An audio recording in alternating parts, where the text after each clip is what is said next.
There are people who cannot feel pain at all, born that way. Burned or cut, they feel nothing. And there are people for whom a gentle breeze sets their feet on fire, in unbearable agony. These two opposite extremes trace back to the same channel, a sodium channel called Nav1.7. It is the master switch of human pain. The pharmaceutical world has chased it for 20 years, hoping to forge a holy grail, a drug that stops severe pain yet never causes addiction. This season, we switch tracks and start from that switch. First, meet it. Nav1.7 is the amplifier of pain signals. It sits on the peripheral neurons that specialize in sensing harm. When you step on a nail or touch something scalding, a faint electrical signal has barely appeared, and Nav1.7 amplifies it fiercely, pushes it past threshold, and makes the neuron shout the pain out, sending it toward the spinal cord and brain. Whether it hurts and how much, this channel largely decides. How do we know it's so pivotal? From two natural human experiments. The first, a very few people are born with a loss of function SCN9, a gene, and make no Nav1.7. From childhood, they feel no pain at all, burns, cuts, fractures, all unnoticed, while every other sense works normally. Their only small loss is the sense of smell. In living people, this proves one thing directly.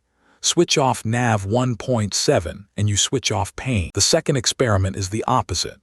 Other people carry gain-of-function mutations in SCN9A, and their Nav1.7 opens too easily and closes too slowly.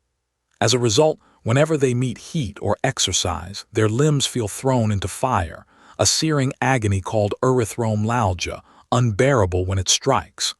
One channel, too little and you feel no pain, too much and you're in torment. Its weight over pain could not be clearer. So why is blocking it the holy grail of painkillers? Because today's strongest painkillers are the opioids. They truly work, but they cause addiction, respiratory depression, and death, a public health catastrophe.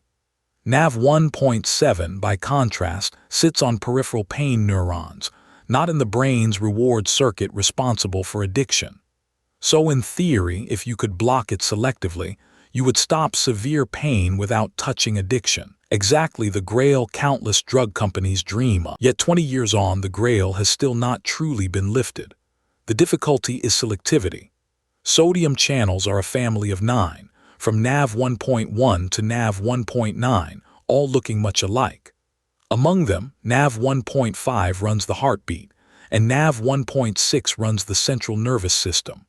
If your drug can't tell them apart and accidentally blocks Nav1.5, it may cause arrhythmia. Block Nav1.6, and it may bring numbness or seizures. Worse still, many candidates work in cells and animals but fail once they reach humans. This hurdle of selectivity has tripped up batch after batch, and to clear that hurdle, you rely on an old friend, patch clamp. You test the candidate against Nav1.7 and its several siblings, one by one, to compute which it favors and how wide the selectivity window is, before daring to go on. See the pattern. Season 1 tested cardiac safety by watching hERG. Season 2 hunts good painkillers by watching the selectivity of the Nav family, and the instrument underneath is always the same patch clamp. The door to Season 2 is now open.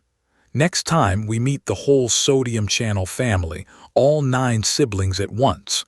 Who runs the heartbeat, who runs pain, who runs muscle. Follow Channel Observatory and we'll take them one channel at a time.